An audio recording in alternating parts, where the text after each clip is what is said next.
এবার extreme ride. সবাই রাইডের জন্য প্রস্তুত। আর দেখেন রোডটা, এরকম রোড হইলে কিছুই করার থাকে না, আপনাকে যাইতে হবে। কেউ পয়রাও যাইতে পারে, কেউ সহি সালামতে যাইতেও পারে। ঠিক আছে, তো সবাই সহি সালামতে যাক, এটাই প্রত্যাশা। কোনো আনএক্সপেক্টেড কিছু না ঘটুক। আর কারণ এখানে পর্যাপ্ত কাদা এবং পানি। সো কাদা এক পর্যায়ে হয় কি, কাদাটা মনে করেন যে যাইতে যাইতে বাইকটার মধ্যে মানে একদম করে নেয়, চাকার মধ্যে আটকে ধরে থাকে, তখনই বাইকটা পিচ্ছিল হয়ে যায়। তখন চাকা স্কিড করে পিচ্ছিল হয়ে পড়ে যাওয়ার সম্ভাবনা থাকে। এরপরে আমি যাওয়ার চেষ্টা করি।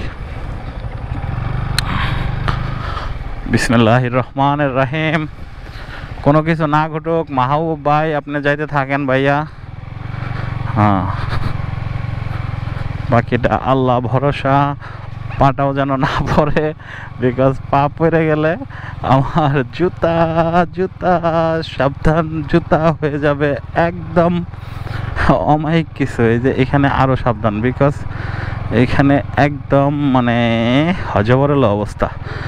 ও মাই গড, আমি মনে হয় আশা করছি। এবার দেখি আমার বন্ধু বান্ধবের বাকিগুলার কি অবস্থা।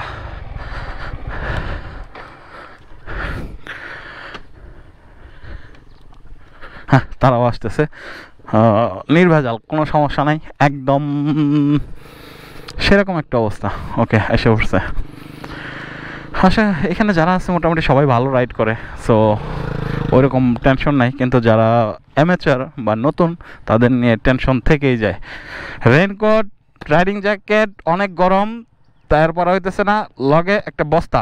এই ব্যাগের ওজন আমার কাপড়ের ওজনের চেয়ে বেশি, তাই না বন্ধু? ঠিক কইছি না? হ্যাঁ, আর দিমু ভাই, টাকা দিমু।